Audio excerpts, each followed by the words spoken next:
It is Monday, April 30th, 2018, and this is 3000 NFL Mock Draft with myself, Kenneth Arthur of fieldgoals.com, and as always, Rob Staton of Seahawks where we get together and talk about the NFL draft and more specifically, usually the Seattle Seahawks, and that's certainly the case today on April 30th. As we're going to talk about the 2018 Seattle Seahawks draft class, starting, with Rashad Penny in round one, which if you want to hear more about Penny, go back and listen to the last episode of 3000 NFL Mock Draft.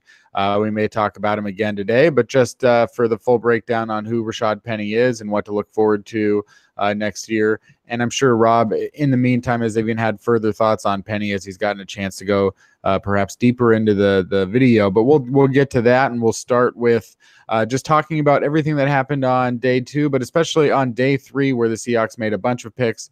They make one pick on day two after they had traded back from 18 to 27. They pick up a third-round pick 76, and with that, they don't make any trades. They stay where they are, and they select Rasheem Green out of USC, a defensive end.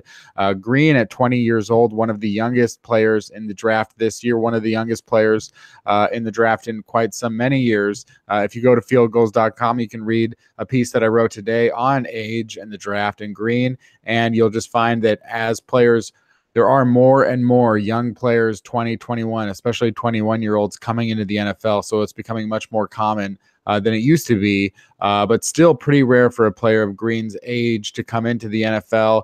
And those guys typically often do get drafted in the second or third round. But Rob, for you with the Seahawks drafting Rasheem Green, how much of a factor is that age going to play in for you? And does it give you more hope when a player is 20 years old in terms of like projecting how much more they can grow as an NFLer?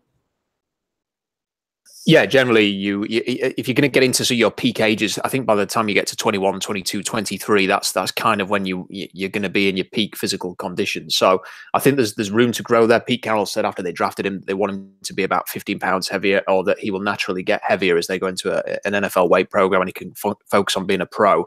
So there's lots to like about this pick. I mean, this was the thinking before the draft, which is, what I talked about a lot on the Seahawks draft blog was essentially that if you want one of the best running backs, if you want one of the top 6 to 8 running backs, you're probably going to have to take them within a certain, the first 2 rounds. I think Royce Freeman lasted into round 3 in the end, but everybody else kind of went in that second round range. And if you didn't take them there, then you were going to miss out. But there were other positions, in this case, defensive end, that you could possibly get from round 3 to round 7. And it worked out perfectly for the Seahawks. They got the running back that they wanted. They had the pick of the bunch apart from Saquon Barkley. They took Rashad Penny. And then in round 3, they were presented with an opportunity where they could either take Sam Hubbard or Rasheem Green at 76. I suspect they probably rated both players quite similarly and therefore felt very comfortable moving back 3 spots to get a 7th round pick in a trade to move down from 76 to 79. I've seen people suggesting that, well, Sam Hubbard was the guy they probably wanted, and then he was drafted at 77, so maybe they got a bit too cute there.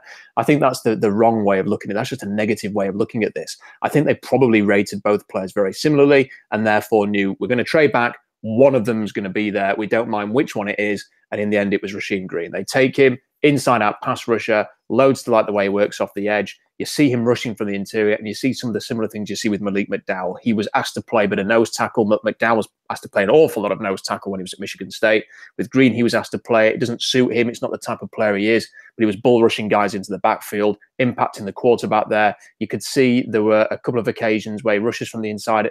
I watched an awful lot of Billy Price last year. I watched nearly every game that he played for Ohio State, thinking that he could be a potential target for the Seahawks. The guy who went to Cincinnati at number 22, the center for Ohio State. I did not see Billy Price get beat at all during the season until Rasheem Green played him and beat him on an inside move where he embarrassed Billy Price. I think there's an awful lot of potential there where we've got to get excited about this guy. We might not see the very best of him in the first year in the same way that we haven't seen the best of players like Frank Clark in the first year as a rookie. But as time's gone on, Frank has become more impactful defensive lineman for the Seahawks. And I think we're going to see a similar trajectory with Rasheem Green. Might not be great as a rookie. 2 or 3 years down the line, could be a very exciting player. Yeah, and certainly the Seattle Seahawks, we knew that they had to get some more defensive help there. That's going to be the big question mark, it seems, going into next year, if they don't extend Frank Clark, if Cliff Laverill's not playing, whatever happens with Deion Jordan, those types of things. So an obvious move there to do defensive line, but then going into, that was it for day 2. And and by the way, I got to make sure that I point out that, as Rob said, the Seahawks did trade down from the pick that they picked up, as I said that they had not. And that's even earlier than usual for me to make a massive mistake in this podcast. So you're welcome for that. Going into day 4, as somebody who was checking on what people were saying about the Seattle Seahawks in the draft and players that were mocked to the Seattle Seahawks in 7-round mock drafts, the name Will Dissly came up. I felt so much that it couldn't possibly be a reality. And sure enough, the Seahawks did choose Will Dissly. And then even some of the other players that they took, like Shaquem Griffin, it did feel like, oh man, the Seahawks are actually doing what we expect them to do. But before we get to Griffin, Rob, with Will Dissly, he seems like a guy who, rather than complimenting Ed Dixon, is sort of just meant to, at some point, replace Ed Dixon as a premier blocking tight end. But what kind of ceiling does Will Dissly have as a receiver? And do you think the Seahawks did kind of pick the guys that they were expected to pick for some parts? Yeah, I think generally this isn't to criticize the Seahawks, but it was a fairly predictable type of process they've gone through with this draft. At least that's what I think. I spent an awful lot of time talking with you, Kenny, and talking on the blog about fixing the run being the priority. And Pete Carroll just flat out admitted that was the case at the end of the draft, said, yep, that was the focus. Fixing the run was our main priority. And I felt that they needed to take a running back early or risk missing out. They took the guy that, and it's just reassuring for me. I know we talked about this the other day, but actually if they'd have moved down into the early second round and a couple of running backs had come off the board and then they'd taken Rashad Penny, I'd feel worse about that pick than if they'd have just taken him like they did at 27, because then you're saying, oh, have they settled there? Did they trade down and miss out on Nick Chubb, for example, or Sony Michel? Was that really the target? Is Penny the consolation prize? We have no doubt about that now. This is the guy they wanted at running back. They took him. He was the second back off the board. They had no chance of Saquon. They took Penny off the board, so we know he was their guy. Then you look at the rest of it. We felt they were going to take a defensive lineman at some point. They go and address that need in the 3rd round. Really good value pick with Rasheem Green. I put Will Dissly in my final 7-round mock draft for the Seahawks, as well as Shaquem Griffin. Just had the picks flipped the other way around. Griffin going in the 4th and Dissly going in the 5th. And it just seemed to me that he was a very obvious possibility for the Seahawks. They wanted players of a certain mentality. One thing that Will Dissly, he was Chris Peterson's guy. Anything that Chris Peterson asked Will Dissly to do, if he asked him to go and run through a brick wall, he'd probably go and do it. I mean, this was a very dependable, trusting player with a coaching staff at Washington, a coach's kind of player. He's not going to provide any drama for the Seahawks. You asked what his potential is as a pass catcher. I would have to be honest there and say it's probably fairly limited. He's never going to be Jimmy Graham. He's never going to be Greg Olsen. He's just not that type of player. But what he is going to be is like, if it's not going to be a tell for anything. Every time they line up and he's on the edge, it's not going to be a tell like playing a 6th lineman there. Instead of playing that 6th offensive lineman, they're going to have Will Dissly. And it could be a passing play. He could go and run a route. Or he could just go in there and block like a 6th lineman. It's not going to be a giveaway to anything. And I think that I'm right in saying Brian Schottenheimer likes to use a lot of 2 tight end sets. You're going to have Dixon, who's a good pass blocker on one end, can go and run some routes. You've got Will Dissly, who's more of a run blocker, but an overall good blocker there, who could still be used as a pass option. I think they are going to complement each other quite well. I think this is going to help the running game as much as Rashad Penny was there. Look, get a reliable, explosive, fast running back who has got star potential. They then go and get a run blocking tight end to go and improve that area of the game. So when you look at it, this is how I view this. They wanted to fix the run. They've got Penny. They've got Dissly. They've got DJ Fluker. They changed the offensive line coach to someone who's more detail orientated than X's and O's, and making sure that you're knowing what your job is and that you're going to execute on the day, as opposed to someone who's trying to work a particular scheme that's going to be a little bit complex, that asks an awful lot of each individual, as opposed to working as one. I think that it's all set up to see an improvement there. Now, the other thing I would say is that I don't think the Seahawks had a chance in this draft, because they had minimal picks, to go and make people feel really good about this going forward, to say with some assurance the Seahawks are back. It could easily be I'm going to praise this draft today when we talk about this, Kenny. This could easily be a 9-7 season coming up for the Seahawks, but it might be a more interesting and entertaining 9-7 season than it was last year, which was a major disappointment. You might actually see some green shoots there of progress for the Seahawks this year. It just might not be, 13-3 Seahawks dominating the NFC again. I don't think that's very likely, but then they didn't have the picks. They had one pick in the first round and then nothing until round 4. They had to manipulate the board to get a number 3 and get Rasheem Green. So they did what they could with this class. I think we are going to see an improvement in the running game. That was their target, and I think they've got the guys to help them do that. And then, moving into the next pick with Shaquem Griffin, as highlighted before, that they did take Shaquem Griffin out of UCF, the guy that was, one of the most talked about players going into the draft because of, the amputation of his left hand as a small child, and playing with one arm. It's definitely going to get you more attention from the national spotlight, because that is really unique, of course. And so everyone was interested in what Shaquem Griffin would do in terms of where would he go, when he got the invite to the combine, and we've talked about that in the past on this show, that really a lot of players at that point had yet to receive their combine invite, and then Griffin did eventually get his and go, and then he went to the combine and was one of the most written about and notable players at the combine when he had tested with a 4.38 40-yard dash, and if you go on Field Goals today, you'll see an article, perhaps somewhat controversial, detailing that maybe Griffin didn't really run a 4.38 because the clock started late. And I don't know if there's anything controversial about that, but it's just sort of an observation, and it doesn't necessarily matter that much. But Rob, how much would it matter? Because Shaquem Griffin's, and that's going to happen 1,000 times on this show, I'm going to say the wrong name. Shaquem Griffin, did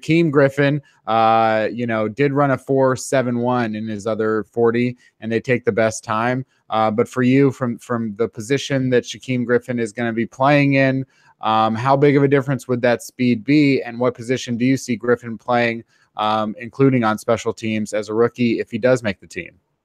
It doesn't concern me too much. And I've read the piece that you did there, Kenny, and I completely understand where you came from with that. I remember at the time of the combine, this wasn't on the blog or on Twitter or anything. I was having a conversation with some guys, and we'd actually did what you did in the piece, which was if you slow down, it's just something that I noticed watching it. If you slow down, go frame by frame on the YouTube, you can clearly see that the clock doesn't start when Shaquem starts his run. And I think actually, if you watch the finish, the clock stops before he actually reaches the end of the run as well. So on both ends, he was helped by that. And then the second run was a lot slower than the 4.38. So, for someone to run a 4.38 at his size would be insane. I mean, and unfortunately, I hate to say this, and I don't want to dampen anyone's enthusiasm on this great pick, but he probably isn't a 4.38 runner. He's probably more in the range that you were talking about in that piece. How does it make me feel about the pick? I'm not too concerned, because when you watch the tape of Shaquem Griffin, you see a guy who gives absolutely every drop of energy he has from minute 1 to minute 60. I mean, he just throws himself around the field. He is a fantastic blitzer, and whether he's blitzing at 4.38 or 4.75, he's getting to the quarterback and impacting plays. He isn't going to be a player, and I saw suggestions when the pick was made: is he going to be a safety? Is he going to be this? Is he going to be that? He is what he is. He's going to be a situational pass rusher / linebacker. He might be more of a Malcolm Smith type of player from 2012, 2013, who has a niche role, doesn't play every down. Maybe some games where he plays a large number of snaps, maybe some games when he plays a very minimal number of snaps. But what you're going to get is in a 3rd and 15 situation. And how many times, Kenny, have you watched the Seahawks in 3rd and 15 and you've thought, here we go, get off the field, and then you remember the Seahawks are terrible at defending 3rd and 15, and lo and behold, a pretty easy completion over the middle, and it's a conversion, it's a first down. There'll be less of that now that they've got Shaquem Griffin, I would think, because as a blitzer, he screams off the edge, just is like a missile getting to that quarterback, and that will be a huge boost to the Seahawks. I mean, they're going to manufacture, hopefully if they use him properly, manufacture some sacks and pressures through Shaquem Griffin and having him on the field. He's a great spy. If they're playing a mobile quarterback and they want to use him in the game plan in that way, he will be able to nail that role. What he isn't going to be able to do is set the edge against the run. he's going to be a liability sometimes in there, and that will limit his ability to be an every down linebacker. But if you use him for what his talents suggest, which is blitzer, spy, nickel linebacker, special teams, for a 5th round pick, you're going to get an awful lot of value out of that pick. And the other thing you've got to talk about, and it's unavoidable, is the energy that he will bring to this team, the leadership that he will bring to this team, the leading by example as well. You know, people are going to see this guy working his arse off every single day of every single week, and he's going to inspire others to do the same. People will look up to him very, very quickly. He might be a rookie, but even some of the more grizzled veterans on this team are going to look up to Shaquem Griffin and say, he's inspiring me to try that little bit more. And I've just got this feeling, Kenny, I don't know why I've said this a couple of times since he was drafted. I've just got this feeling that Shaquem Griffin is destined to make a big play somewhere in a big game for the Seahawks. I don't know when it's going to happen. I don't know whether it's going to be a playoff game or just an important divisional game or some insignificant moment during the season as a rookie or in the future. I've just got this. He is that type of guy. The story's there to be written that he's going to have some kind of big play. You know, there's going to be a film about this guy at some point, and what is going to be the play in a game in the future that just caps off the end of this film, and how important is that play going to be? Then it just seems all set up for Shaquem Griffin to have that moment in his life, and for us to all enjoy it. So I'm very much looking forward to seeing when that's going to happen.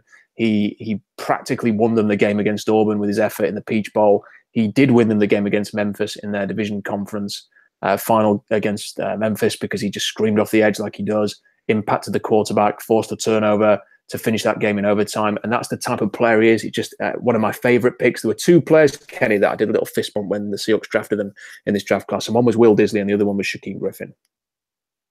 Yeah, I mean, it's certainly it's fascinating to see the Griffin twins come together, and for it to be on the Seahawks is definitely a cool thing to be able to. Oh, and I must point out so that nobody thinks I'm stealing credit for anyone else's work. That piece on Shaquem Griffin was written by John Gilbert today, so still go check that out.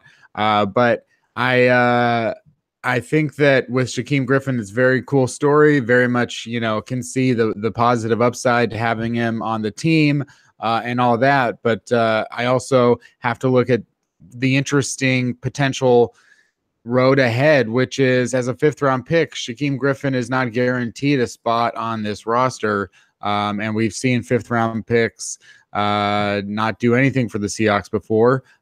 We've seen 4th round picks. We've seen higher picks, you know, for anyone's sake that happened before. But, you know, for a 5th round pick and one that, you know, where a lot of the value is going to have to be being the best special teamer out there with Shaquem Griffin, and also looking at the other guys in this class and the undrafted free agents, you know, what would be the reaction? Or, you know, I can't imagine the backlash that the Seahawks have set themselves up for if they have to cut Shaquem Griffin. What do you think the reaction would be, Rob? And how does that play into Shaquem Griffin's like groundswell of support and adoration as we move into, you know, training camp in the preseason and the season? Well, it's probably something that teams thought about. I mean, if you're going to draft the guy and have the story and the focus that's going to come with it. I mean, one of the things Pete Carroll said very tellingly in his phone call with Shaquem Griffin when they drafted him was stay humble. And I don't think that was a review of Shaquem's personality. He's the most humble person I think I've ever heard do an interview. And I have no concerns about that. But you see Ian Rappaport talking today about he's had media requests from China and Italy to come on and talk about his story. To give a bit of insight over here in England about this, it was the 2nd leading story on the BBC Sport page when he was drafted by the Seahawks. You know, to have an NFL story that high up on the BBC Sport page was unheard of. And today, this is my first day back in England, having got back from Florida yesterday. First thing I did this morning was go to the gym, and the trainer that I work with said, "Oh, I noticed there was a guy drafted with one hand." And then I told him it was by the Seahawks. He knows I'm a Seahawks fan, and we ended up talking about it. And then when I got to work, one of my colleagues said, "Oh, I saw about the player with one hand," and he didn't know that the Seahawks had drafted him. He knows I'm a Seahawks fan. We ended up talking about it again. So it's a story that has got people who don't even follow the NFL at all talking about the NFL. And when you've got that much focus on you, I mean, that just training camp, he's going to have probably the same kind of buzz that Tim Tebow had when he was drafted by Denver, then in New York with the Jets, and then when he was with the Patriots. He's going to have the same kind of buzz that someone like Robert Griffin III would have. He's going to have the same kind of buzz that if someone gave Johnny Manziel another chance, you know, the cameras are going to follow him around everywhere. it's going to be a lot for him to handle. And teams are also going to know that if you draft him and you have the feel-good story and all of that, and then you just cut him in training camp, there's going to be a major negative impact from that. So I think that will have played into some teams' evaluation of Shaquem Griffin. But I don't think the Seahawks are worried about situations like that. And I don't think that that would have been too negative for them. I think their focus is very much what can a player do, not what is going to hold him back. And I think given that they've spent a year with his brother, they probably know a little bit more about Shaquem than a lot of others. It's very obvious to me that he's just an incredible person and is destined to have an impact in the league. And I don't think they're going to cut him. I think he's probably going to go to training camp and be one of the stars of training camp. I think everyone's going to love him. I think the team's going to love him. I think he is going to be able to find an impact. I think he's going to be a core special teamer, which is another area along with fixing the run they need to improve. And I expect him to have at least in terms of this training camp, I don't think there's going to be any danger of him being cut. I think he's going to end up proving to be a really inspired 5th round pick. Speaking of 5th round picks, moving on down, the NFL has another defensive player named Trey Flowers now. And this one is a Trey Flowers without a Y that was drafted by the Seahawks in the 5th round. Rob, I'm assuming that you had Flowers on your radar because he has nearly 34-inch arms, ran a 4.45 and had a 34.5-inch vertical jump and a 10.2 broad jump. So Trey Flowers is the pick out of Oklahoma State, and he played safety there, but they're moving him to cornerback. Rob, how does this fit in with other safety to cornerback transitions that you've seen from the Seahawks, in the past 7 or 8 years under Pete Carroll? Why does it give you maybe more hope or less hope for Trey Flowers, and especially maybe compared to some recent guy like Mike Tyson? Well, I think that the interesting story with Trey Flowers is that it goes back to the combine, Kenny, and I was watching the cornerback drills, and I thought it was a horrendous session of drills and workouts by the cornerbacks in general. It was just awful to watch. They ran slow in the 40. They moved on to drills. For some reason, the NFL, it gets to the final day of the combine, everyone's a little bit weary of watching players run around and do these drills. You kind of just want to get on with it and sum up the whole weekend. And they have the cornerbacks do about 3 hours of drills, and it never seems like the session is going to end. It goes on and on and on. And it was particularly difficult this year to watch the cornerbacks because they were just getting things wrong time and time again. Josh Jackson, who was drafted in the 2nd round by Green Bay, had to stop and restart about 4 to 5 drills. And the coaches were getting a bit frustrated. There was one particular drill where he had to stop and start again and restart 3 separate times. The coach had to keep telling him that what he was doing wrong. I don't think he was focusing. I don't know if he was like thinking about something else, like his 40 time or something. And he wasn't the only one. And you were watching them do everything and just thinking, oh, what an unimpressive quarterback class. And just came away from it thinking there isn't really anybody who stood out there. I think Jair Alexander, who was also drafted by Green Bay, for example, looked pretty good. And there were 1 or 2 others who didn't embarrass themselves. Levi Wallace at Alabama had a decent session, and 1 or 2 others. So you sit there and you're kind of despondent having watched this very long cornerback session. And then the safeties came out, and nobody really expected anything from this safety class. They ran really well in the 40s, so the safeties were running faster than the cornerbacks. So that all of a sudden you kind of sit up a little bit there and you take interest. And then there was this guy called Trey Flowers, and he ran his 40, and then he started doing the drills. And it was just an incredible thing to sort of notice this guy who looked he couldn't look any more like a Seahawks cornerback. And it just struck me straight away. And I wrote a piece about it immediately after the combine had finished that day, that Trey Flowers just looked, he was playing safety. He was working out as a safety. He looked like a Seahawks cornerback, this long, wiry, thin frame, these incredibly long 34-inch arms. He had a similar body shape to Richard Sherman.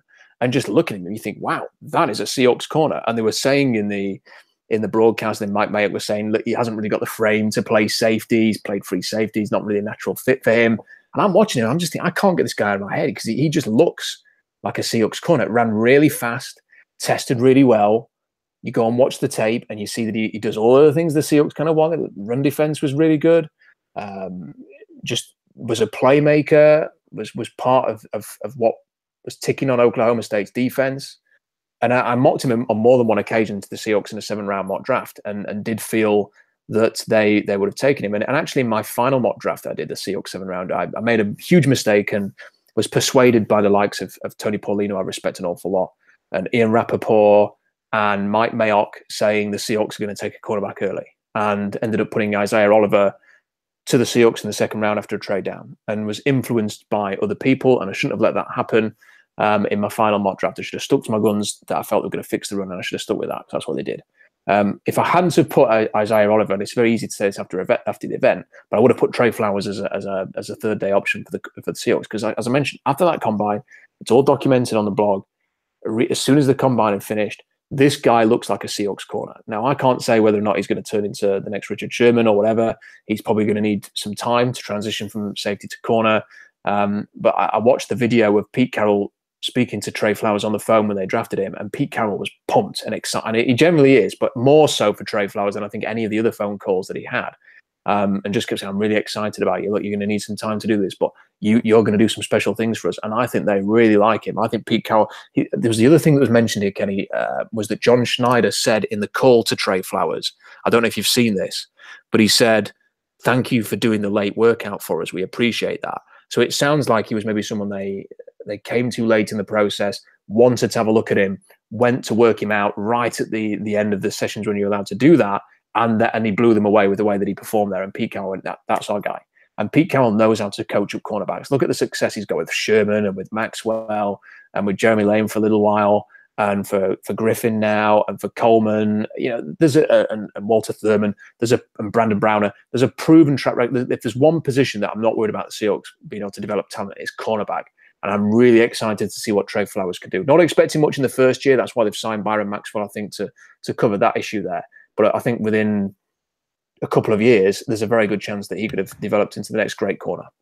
Very interesting. And you know, when you say it like that, if Trey Flowers felt like a guy that you thought that Pete Carroll really wanted to have, you know, the Seahawks picked 4th in the 5th round, then they picked 9th, then they picked 12th.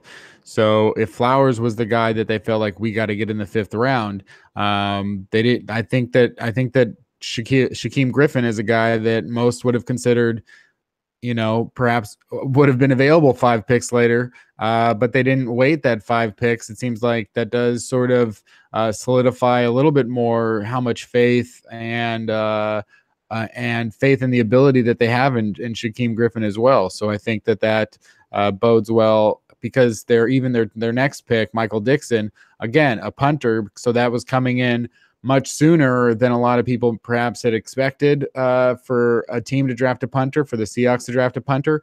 But they didn't, you know, they certainly seem to favor that order for a reason.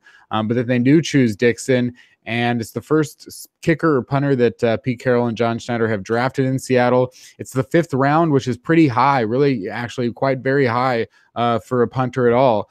So you would think for them to take Michael Dixon, it's not just a matter of needing to replace John Ryan, though that is certainly the consideration here for them to clear a couple $1 million off of the salary cap. But it would also have to be a guy who is really special. But I think that any punter that gets drafted, especially before the 7th round, has to be considered special to some degree. So is Michael Dixon special, or is he like special? Well, I think one of the things that this pick made me realize when I was watching the draft coverage, it kind of pissed me off that the people don't understand the way that the Seahawks have operated with this draft. So the first thing was, why have they taken a running back? Why have they taken a running back early? Why haven't they taken a defensive lineman with that first pick at 27? And, you know, and it was very easy to explain that. You know, anybody spends more than 5 seconds just reacting to that pick will notice that the reason why they did that is because they want to fix the running game as a priority. You may or may not agree with that as an outsider or as an insider in the Seahawks, you know, analyzing this draft class. But the fact is that's what they wanted to do. So that's why they took the running back there, because they didn't have a 2nd round pick to draft one. They wanted to take their favorite guy in the class. They'd take him at 27 instead of risking losing him by trading down. It's very, very obvious. They then draft the defensive lineman in the 3rd round. If they, you know, Rashad Penny plus Rasheem Green, for me, 2 top 50 talents is better than, for example, Harold Landry was a bit overrated, and whatever crappy running backs available in the 3rd round. That for me was a better pairing, the 2 that they got. That's what made sense there. The other thing is this punter situation. People are saying, why did the Seahawks trade up for a punter? What a waste. Why did they do that? Why did they make this bold move for a punter? I've seen there was a tweet over the weekend immediately after the pick that somebody put that the Broncos draft room were in hysterics and laughing at the Seahawks because they'd done a deal to trade up to get a punter. They couldn't believe how hilarious that was. And I thought they gave up a 7th round pick.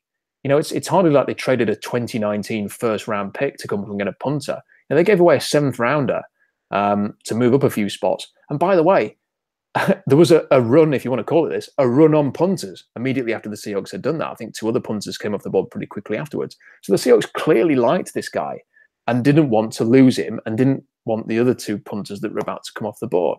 And I can't tell you that I sat here and watched punters at all during the season. You know, I wish I had the time to do that because I had a feeling that they were going to look at replacing John Ryan this year. And I know it's going to be a competition, but John Ryan was really not good at the end of last season, and is probably going to have a battle on his hands to beat this guy out.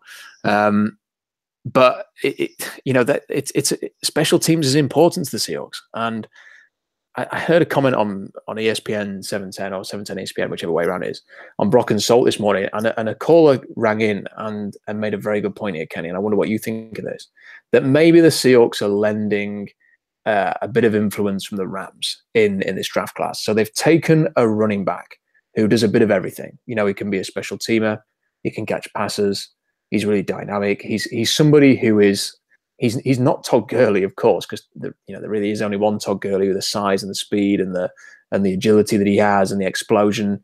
You know, there's not really anybody like that. But they've taken a player who has got the potential to do that kind of role. He's a 3-down running back, Rashad Penny. And all running backs, nearly all running backs, unless you called Zeke Elliott, need to work on pass protection. That's just something that they all have to do. And the other thing the Rams do really well for me is special teams. You know, Hecker, the punter, is exceptional and a weapon for them. You know, he pins teams back. It's very hard to win the field position battle against the Rams because of the punter they've got. Might be a bit of a jackass with what he did with Cliff Averill back in the day, but he's a really, really good punter. And the Seahawks have clearly looked at this. And John Ryan, as much as we all love John, was not a good punter at the end of last year. And now they've brought somebody in who's got the potential to maybe replace him. And a final thought on Dickinson. I haven't watched him, I haven't studied him, but Lance Zierlein, who does the bios for NFL.com, respect his opinion. He puts a lot of work into to look at these guys, and he had him projected as a 3rd or 4th round pick, and as someone who could potentially be a perennial Pro Bowler at the position. There's a guy I follow on Twitter who he writes about Texas. He follows Texas. He offers a lot of advice during the season about Longhorns prospects, and he thinks he's the best punter to come into the league in a long, long time. And if that proves to be the case, if the Seahawks get a cost-effective punter who can do a really great job for the Seahawks for the next 4 years at a decent price, then why the hell not spend a 5th round pick on that guy? And you know, the Seahawks could spend a 5th round pick on one more guy before it was all over. Jamarco Jones is the guy that is a tackle, and he is the Seahawks' only offensive lineman that he drafted this year. So, you know, that's notable. And he is also perhaps notable for being, you know, one of the least, if not the least, athletically gifted tackle in this group. And certainly is going to fall on the bottom of a lot of boards for his lack of athleticism for being a professional football player. I'm sure at some degree he's quite athletic. But that being said, in order to get drafted in the 5th round and test that poorly, you'd have to be a really good blocker and have some really good tape at a really good school. And that seems to be what happened for Jamarco Jones at Ohio State. So, you know, Rob, how many times do you see players test that poorly at the combine and then go on to have good careers because they are just really sound football players? Well, it doesn't happen an awful lot, and I must admit, watching Jamarco during the season, I kind of felt he was a pretty average player, and he was somebody that when you have a guy with his length and he plays for Ohio State and he's being touted as a possible 3rd round pick. You have to go and watch that guy. You have to go and see what he's all about. So I did, and I watched the Giants play. The Buckeyes play a number of times, and just never really got, you know, a feeling of excitement about watching him. And you know, whether or not he's ever going to amount to anything in the NFL remains to be seen. I think that. I also think that it's a bit unfair to say this is a guy who is just a terrible athlete and has actually got really good tape. Because I think you have to sort of characterize his tape is pretty average. It's not particularly special. And the Seahawks are drafted him because I think he's got the kind of body shape and length that they like. And he's got incredible wingspan.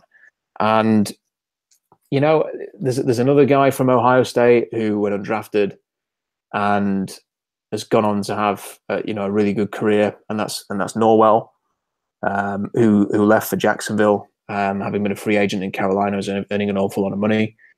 Sometimes you find these gems. There's no real rhyme or reason to it. You know, why was Norwell a undrafted free agent and has now gone on to be, I think, the most expensive offensive lineman in the NFL?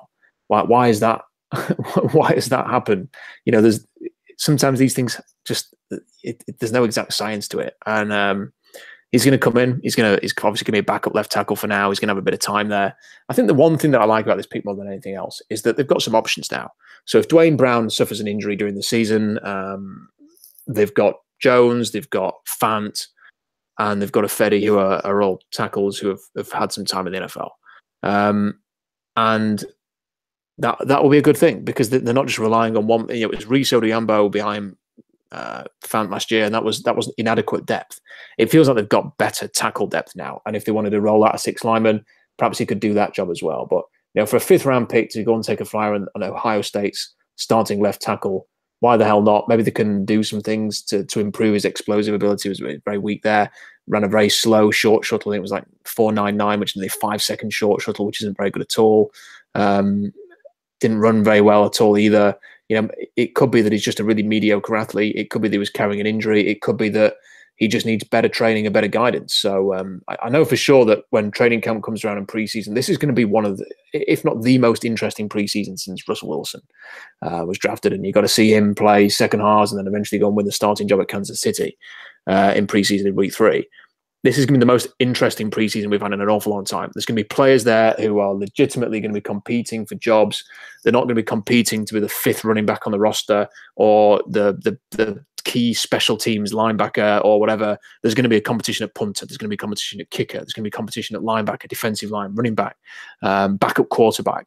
Receivers are going to be fighting for snaps. You know, the whole roster is going to be full of players like battling for something that actually matters, not just with the supporting cast of Richard Sherman and Cam and Earl and Bobby Wagner and Russell Wilson and all those other big names and Sheldon Richardson types and all of that. There's not going to be that huge, long core of expensive older players dominating everything. It's a wide open situation apart from a very few select positions. And yeah, I can't wait to see Jamarco Jones blocking in the second half, just to see what he's got and to see if he can make those kind of improvements that he needs to make.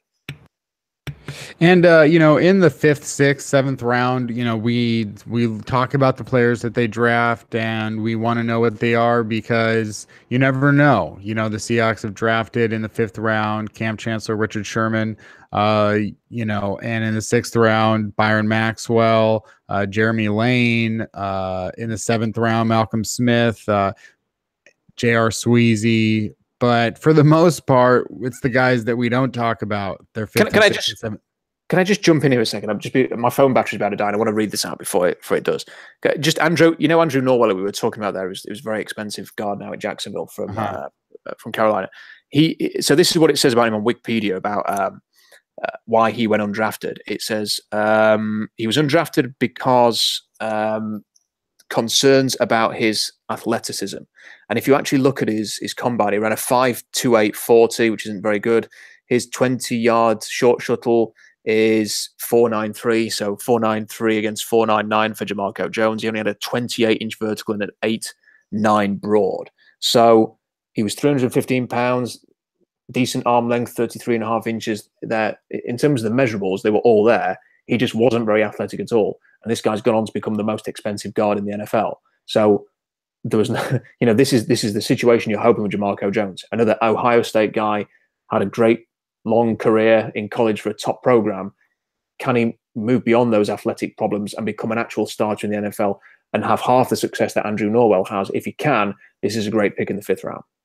Absolutely. And that's good to know that, yeah, you can be the best and, or at least paid like the best and not have to necessarily hit all those marks. But as I was saying, in the 5th and 6th and 7th round, you know, the Seahawks have drafted some of their, you know, most notable players in the last, 8 years, but also for the most part, those rounds are dominated by guys like Mike Tyson, Justin Sr., Kenny Lawler, Jesse Williams, Jared Smith, Mark Legree, Winston Guy, who's, perhaps one of the more valuable players they've found in the later rounds.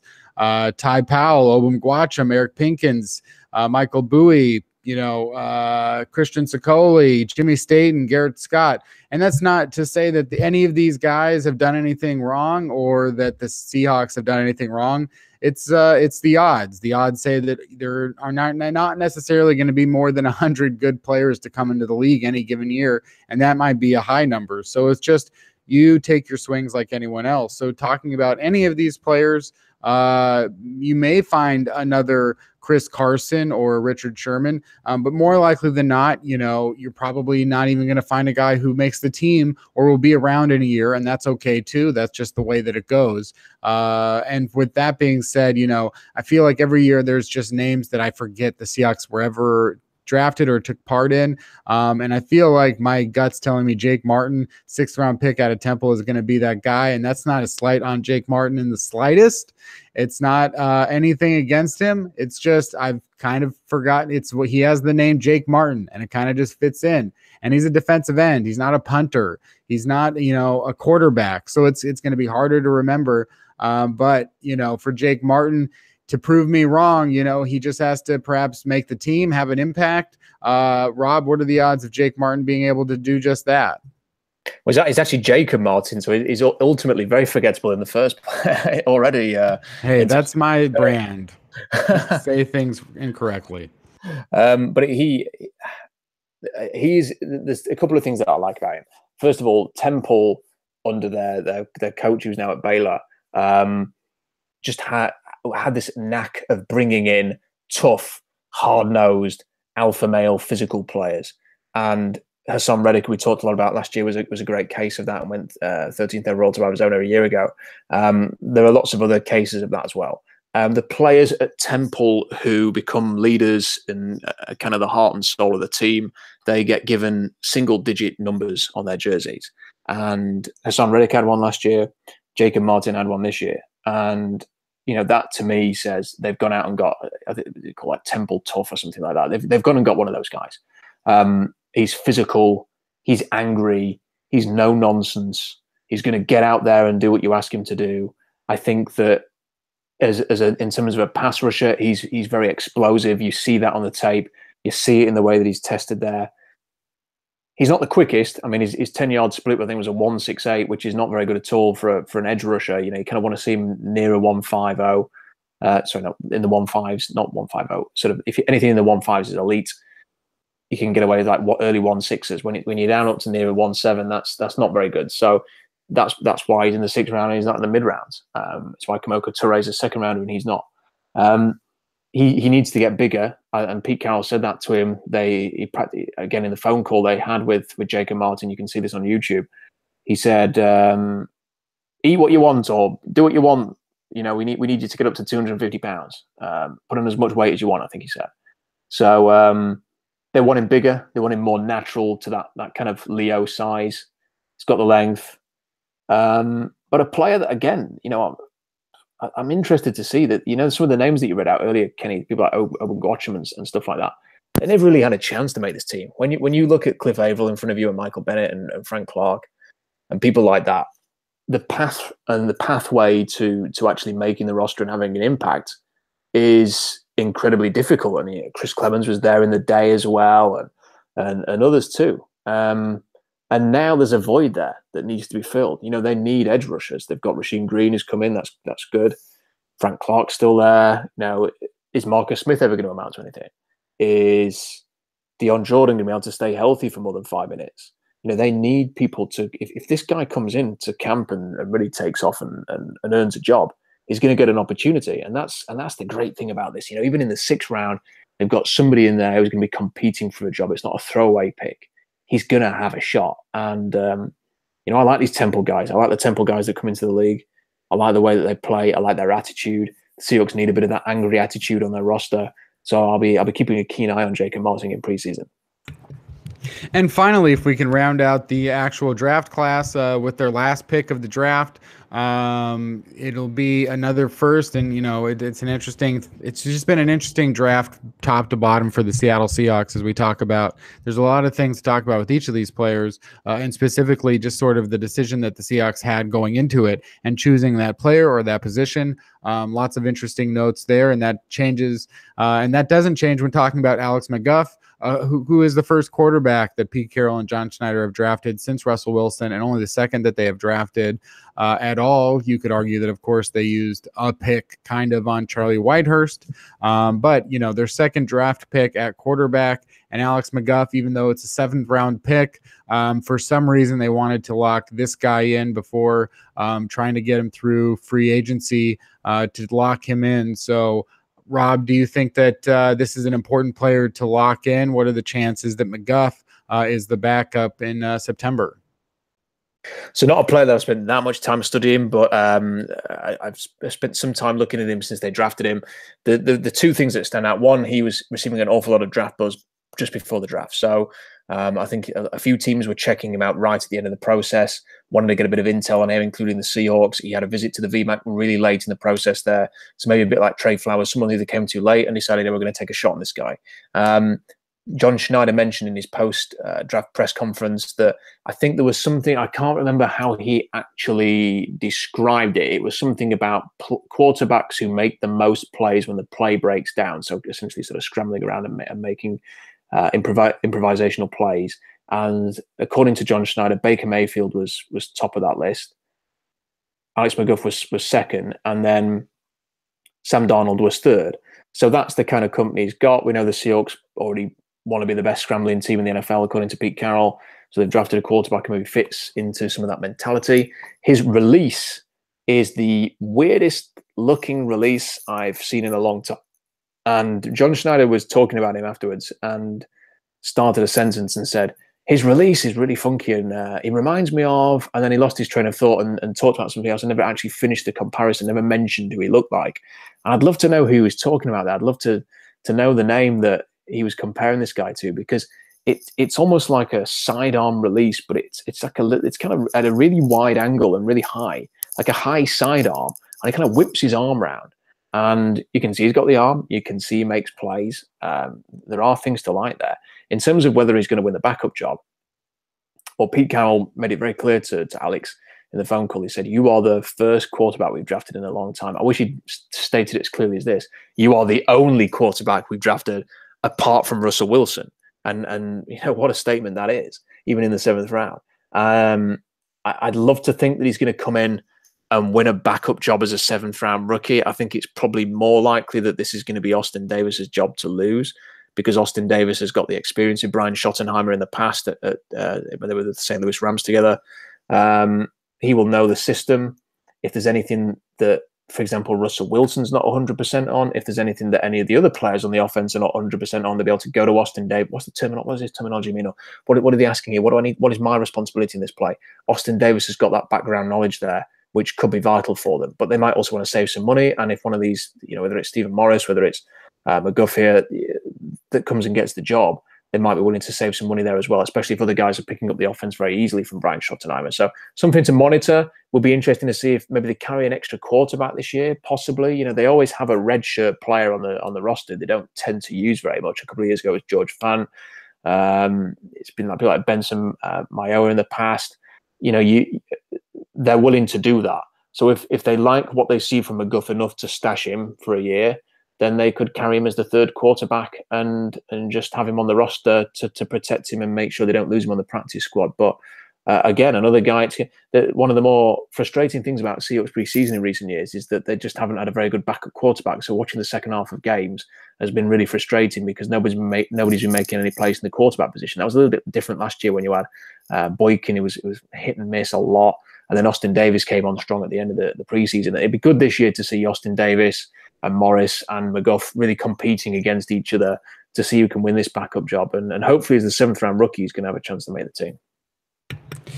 And, not only can a 7th rounder make the team, but of course, a lot of undrafted free agents can make the team. The Seahawks have plenty of examples ranging from Deshaun Shedd to formerly Thomas Rawls to Others. So Doug Baldwin, of course, but that brings in that the Seahawks, have had some success with undrafted free agents. Seems like maybe a little less recently than earlier. And as you pointed out, a lot of that had to do with the fact that the Seahawks were stacked at a lot of positions and didn't have room for new players.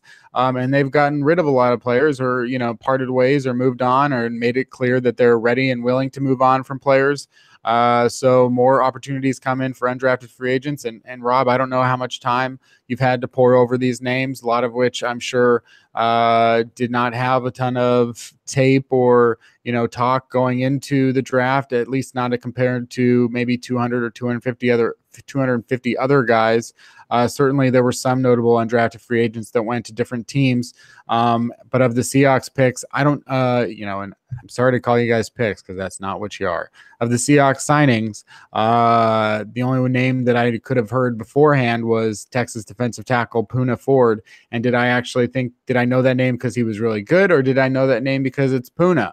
There's no way for me to really know. So, Rob, looking at the names, whether it was a mini camp invite or an actual signing, did any of them stand out to you because you've already sort of done some research on them?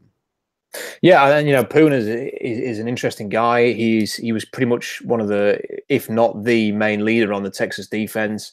The Texas fans and the guy that I follow who covers the team rave about him and the impact that he had, and felt he was extremely underrated and was maybe knocked because of his size. He played well at the East-West Shrine game. Didn't quite have the most amazing Senior Bowl, which kind of dampened his stock a little bit there, but wasn't invited to the combine. Was asked at his pro day what he made of that, and he made a huge speech about how it was a huge chip on his shoulder that he was going to prove people wrong and do all of this. So the Seahawks will love that. I love the fact, Kenny, that he's got these huge long arms on a 5'11" frame. I don't see the height as a disadvantage at all. I think it's actually going to be a major positive for him. The taller defensive tackles leave a big target, and good offensive linemen will get their hands in there, will be able to drive these guys off the ball, and will create gaps in the running game. He's got he's got a more smaller target area to get into the pads and do that. He's going to win a lot of leverage battles. So leverage wins in the NFL in the trenches. And how are you going to get underneath this guy and get into the pad level there? You're not going to be able to do that because he's so much smaller than some of these offensive linemen. May get engulfed sometimes. That's a possibility. His big hulking offensive lineman may just engulf him. But if he can get leverage, he's got the long arms to keep people off his frame. Could be a really useful run defender. And another guy that we're really interested to see in preseason and see if he can play up to the standards that he seems to set at Texas, and playing next to better players as well might just elevate his game and make him an effective rotational defensive lineman. Also interested to see another defensive lineman, Eddie Wilson from Purdue, and see how he gets on. Karon White is a receiver from West Virginia. Kevin White's his brother, who was drafted in the top 10 and has had huge injury issues with the Chicago Bears. But good bloodlines there. This is a football family. Kaiser White as well, who's drafted, and I'll be interested to see how he gets on and see whether he can win a job here. Whenever a player has NFL bloodlines and has shown a little bit of something in college, you want to give them a chance and see if they can elevate themselves in the NFL level. Jacob Pugh, very, very explosive linebacker. They need some linebacker depth there. They didn't really address that position, unless you're going to look at Shaquem Griffin as a linebacker. But for me, more of a nickel linebacker, specialist pass rusher type of guy, as opposed to someone who's going to be a starting linebacker for the team 2 or 3 years down the line. Jacob Pugh, though, could be a special teamer, could be someone that they really keep a close eye on there, has got the talent, was a huge recruit back in the day, hasn't really been able to sort of take that to the next step at Florida State, but somebody that they could show a lot of interest in there. Marcel Frazier from Missouri hasn't got the length, and that is why he got undrafted, but has got plenty of talent there. This is a guy that people thought early in the process, so in around the January time, could be a potential mid-round pick, could go in the 3rd or 4th round, has got undrafted. Don't think he was invited to the combine. People haven't had a chance to really test him out there, but he's got something about him. As an edge rusher, Missouri for years have been pumping edge rushers into the NFL. He's another one, so very interested to see how he gets on, and whether or not he can have an impact there. And the other guy that has kind of caught my eye a little bit is John Franklin II, who's obviously the Netflix guy and has gone to FAU. Reportedly ran a 4.19 40. I don't think that's accurate. I've seen him timed 4.41 is maybe a more accurate time for him there, but they like speed at receiver. They want to get some guys who can maybe help them run this Air Coryell offense. could be somebody that they've had a look at sort of lesser known, smaller reputation, smaller production receivers. It was the guy they had last year, Grayson, was it? The smaller receiver who had the blazing speed there. They tried him out in training camp. That's it, Cyril Grayson. So John Franklin could be that version this year. Have a look at him, see what he's got, and maybe he'll be able to make the practice squad down the line and could develop into a receiver over time. So looking at first, before I wanted to look at the whole, we want to talk about the class, as a whole in a minute here, but you're gonna have to bear with me through one other small speech. So I just think it's interesting too when we talk about draft picks and when we talk about guys and where they go in the draft. Just something that I've noticed and thought about in the last couple of days, because it all comes back again every time the draft comes around, and you start feeling these patterns and sensing them, and kind of like just disagreeing with the terminology and the way that people frame things. And I want to get your thoughts on it, Rob, because I think it's just sort of misleading. And when people say, so like take Antonio Callaway as an example, a receiver who people said, oh, well, this guy is a good pick in the 3rd round or wherever he went, because as a player, he's a 1st round talent. And I'm like, okay, well, what does that mean to say? Like, I know that people are saying, like, as a football player, 1st round, he's got the athleticism and he's got the track record or whatever you want to say. You can say, oh, 1st round talent, 3rd round, good pick. But it's like, well, you're saying it's a 1st round on the field, but clearly it must be 6th round off of the field, and we're balancing it into the middle. And it's like, when you get a guy in the 3rd round, that guy is a 3rd round pick. No matter where you get drafted is what you are as a prospect. That's exactly what it is. Unless you just fall, a few spots because of need, and the teams just had no place to put you, and you fall a few spots or whatever, around or whatever. Like, you are what you are. You are this, and it's the whole package. And that's how a player goes wherever they go. Otherwise, they would have gone earlier or later. And it's like, that's what you are. So if you get a guy in the 3rd round and you can feel personally like, I think that's a good pick, or you can even say, I don't understand why that person went at this range in the draft, because I think that they are much better or much worse. But at the end of the day, just having that sense of groundedness when having expectations for players, that every time one of them works out, like say, the reasons that Antonio Brown were a 6th round pick, and then it turned out he was really a top 5 talent, or whether or not it's off-field concerns. And you're like, I can't believe they got Josh Gordon for a 2nd round supplemental pick. But it's like, hey, yeah, but when you get Josh Gordon, you might only get him once every 3 years. So there are those two things. If a guy falls because of an injury concern, like is Maurice Hurst a 1st round pick?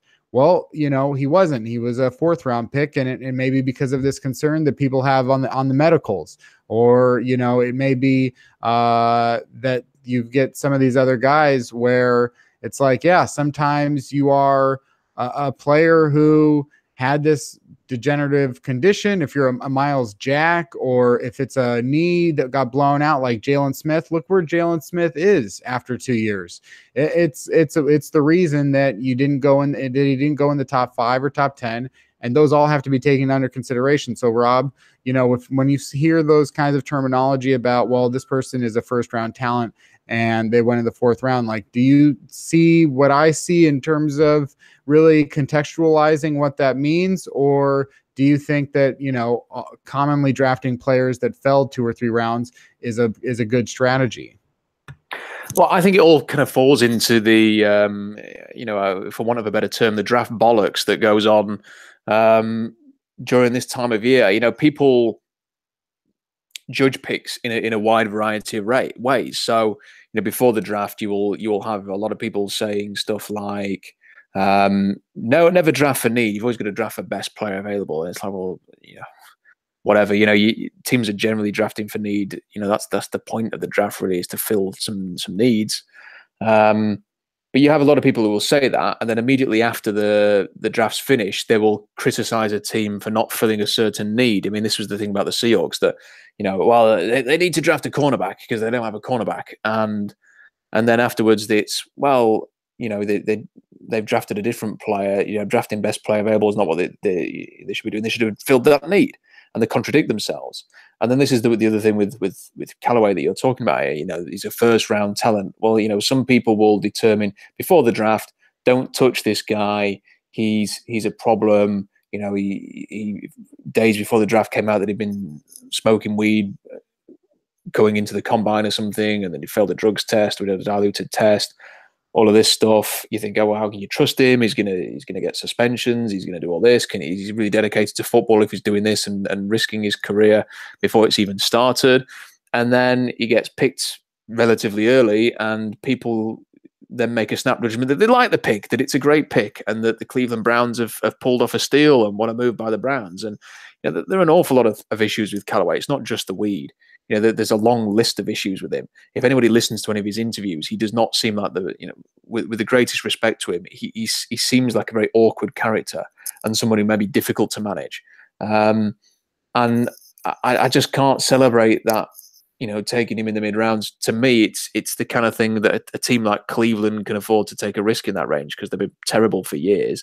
And if they make another terrible pick in the middle rounds, they're just going to say the Browns are being the Browns. But a team like the Seahawks can afford to make a pick like that this year. The New England Patriots weren't going to draft him. So, how people judge these things seems to change on a whim. I think people generally talk rubbish about the draft overall, the way that they instantly analyze these things. I've seen about 7. I mean, I've talked about some prospects for 2019 in a piece yesterday, but I've seen about 17 2019 mock drafts today. I don't think we need to see quite as many as that. Just talk about some of the players that you like, that you've noticed in the past, the way that people judge picks and draft classes during, before, after the draft. I could handle hearing a lot less. And just let's talk about the players. Let's stop criticizing and praising and analyzing how teams have performed. Let's talk about the players and try and work out how teams are thinking, because every team's not the same. The Seahawks drafted players that fit their way of doing things. The Browns drafted players to fit how they want to do things. The Patriots drafted players, and they're all different.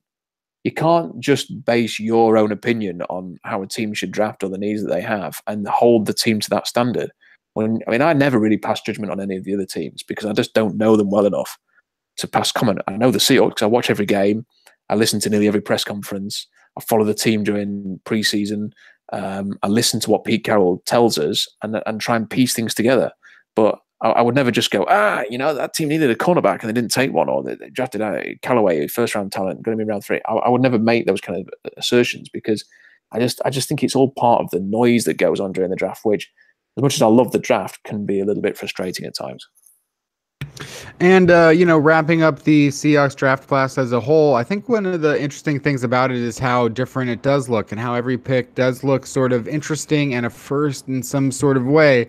You can look at the Rashad Penny pick, and though the Seahawks did what was expected, which was draft and trade down from 18 to 27, this is their first running back that they've used a first-round pick on. And I think too, when you really look at the way that running backs have gone in the last 6 years in the first round, the Seahawks broke a trend of no running back going after pick 15. That was the latest drafted running back since I think 2012 was, Melvin Gordon at 15 in 2015, and they changed that.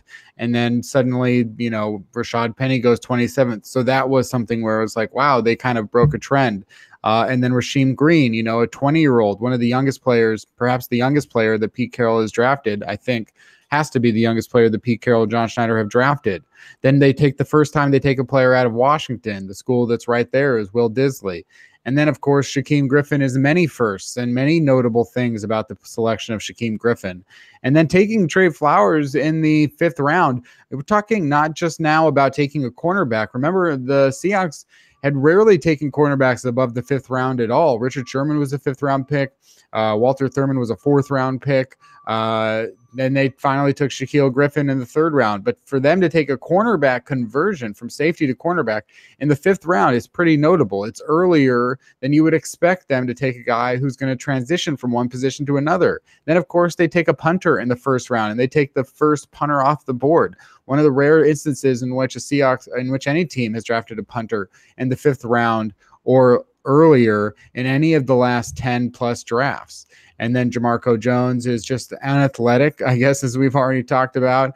But then, getting into the 7th round where they take the quarterback, we said the only quarterback they've taken other than Alex McGough is Russell Wilson. So it seemed like the Seahawks did so many interesting things, pick after pick after pick. And it's like this plan that they had, and it seems like they executed the plan that they had, and it seems very specific. And, and I haven't even gone back and considered what Pete Carroll's draft clues are, but you would get the feeling that the draft clues this time around may even be more prescient and understanding the connection than ever before, because every single pick seems unique. Every single pick seems like, for the exception of maybe Jones and Jake Martin, every single pick seems like in a lot of classes it would stand out as the one pick. But this case, it seems like every single pick sort of stands out on its own. And instead, you have this bouquet of really interesting picks by the Seahawks, whether it's the first or the youngest or the closest or a twin brother, so it's like so many interesting things. So, Rob, how would you classify and contextualize the texture of this draft class where it seems like everybody is the star pick, everybody is the fan favorite going into it?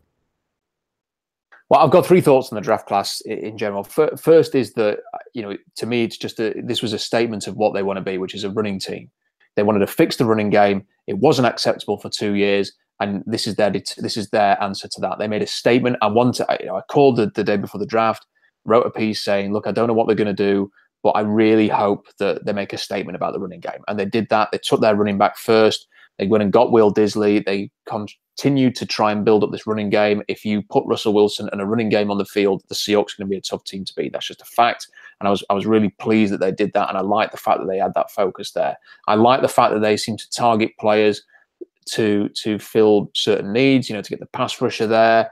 Love to see the blocking tight end and running back. I'd like to see the special teams focus as well. I personally feel they did the best that they could with the limited resources that they had. Yes, they had, 7 or 8 picks going, 8 picks, I think it was, going into the class. 4 of them were in the 5th round. They had 1 pick at 18 and then 1 pick at 120. In an ideal world, Kenny, this team in the position where they are now, in this situation where they finished 9-7, a pretty fortunate 9-7 as well last year, wanting to get back on track. In an ideal world, they would have had exactly the same number of picks the New York Giants had in the first 3 rounds. And if they'd have picked at 2 and at 34 and then had 2 picks at the start of the 3rd round, and they would have done what the New York Giants did, we'd all be sat here now saying the Seahawks can be the favorites to win the Super Bowl this year. They could have had Saquon, they could have had Will Hernandez, they could have had Lorenzo Carter, they could have had BJ Hill, and they would have been set up to probably be one of the best teams in the NFC this year. They didn't have that level of stock. They didn't have the fortune to pick Saquon Barkley and Will Hernandez and Lorenzo Carter and BJ Hill. They had to do what they did with the stock that they had. Expecting that they were going to fill 5 needs in the first 2 or 3 rounds was unrealistic because they just didn't have the picks to do it. The only way they were going to be able to do that was by losing yet another player in Earl Thomas and getting a load of picks there. No team was willing to go and make that move for them to be able to do that. So they had to make the best of a bad situation. I think with this draft class, they've done that. Again, it would have been great if they'd have had 3 second-round picks like the Indianapolis Colts to go and address multiple needs in a fantastic second round. They had 0 second-round picks. So they did what they had to do. And on the running game situation and the Rashad Penny pick, a final point on that, people can quibble. Maybe they will say it was a reach. You can make that as an argument. I have no idea where Rashad Penny was going to go. If the Seahawks hadn't drafted him, he may have been there at number 45. He may have gone at 31 to the New England Patriots instead of Sony Michel. We'll never know that answer. But as I said earlier, the Seahawks are at 27. They had to pick somebody because there was no decent trade offer on the table there. And they had their opportunity to kickstart the second, to be at the head of the table, the run of running backs that was going to come, that was predictable, that everybody forecast. And as soon as Rashard Penny went off the board at 27, you got Sony Michel at 31. You got Nick Chubb at 35. You got Ronald Jones at 38. And you got Kerryon Johnson at 43. So that's 5 running backs going off the board in a span of 16 picks. You know, if they'd have traded down into the 40s, they would have missed out on that group. 6 running backs would have been off the board by pick 43. If they'd have traded down to, for example, 45, they wouldn't have been able to take any of these running backs. And the options in round 3 were terrible at 76. So if you're a team, whether you agree with the running game or not, you know, that's or running backs being drafted early or the running game being important, you know, that seems to be the big debate at the moment on Seahawks Twitter. It's been a bit of an obsession for me, but whatever you think about it, you can't argue that the Seahawks have a way of doing it and they're going to do it their way. And would you rather them hedge from that and try and be different, or would you rather be Pete Carroll be himself? I mean, at the end of the day, it's his style that won the Seahawks their only Super Bowl in the franchise history. He wants to run the ball. He wanted to take a running back that he can rely on. He wanted to be in position of strength of picking the guy that he wants, not the guy who was left. So they did that at 27. They took Rashard Penny and then watched 4 others go off the board in the next 15 picks. I think kudos to them for sticking to the guns and identifying a player that they actually wanted instead of settling for whoever was left in round 2 at the position or round 3 at the position. I think it was a great move by the Seahawks. And as I said earlier today in the podcast, Kenny, I don't know whether this is going to be a draft class that propels the Seahawks back into contention. The chances are that it isn't. I think maybe what we will find from this draft and the offseason that they've had is that they'll be a 9-7 again next year. I do think it'll be a more interesting 9-7 though. And I think that the green shoots for the future may be there. We may have a similar record this year, but we may be feeling very differently at the end of the season. We might think with one more good draft, with a load of cap room to spend in the offseason, that this Seahawks team in 2019 can get right back to the top.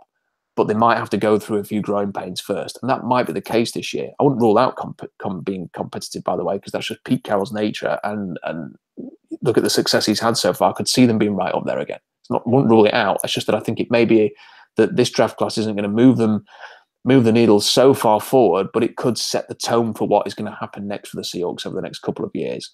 And there was no alternative to that. There was no solution with limited picks this year that was going to put them in a position where we were all going to be sat here going, that's it. That's the draft that's going to get them back in contention. The Giants, for me, should be one of the NFC favorites because I think that their first 4 picks, they absolutely smashed it out of the park. And they're going to be a lot stronger as a consequence. The Seahawks didn't have 4 picks in the first 3 rounds. They didn't have the number 2. They didn't have number 34. They did what they had to do to try and get some competition and to get some talent into this team. And I think they achieved that. So for me, it's a great draft. I just don't know whether or not it's going to be enough or if there was anything they could have done better to put them in a more competitive position for this year. I think they did what they could, and I think you have to praise them for that.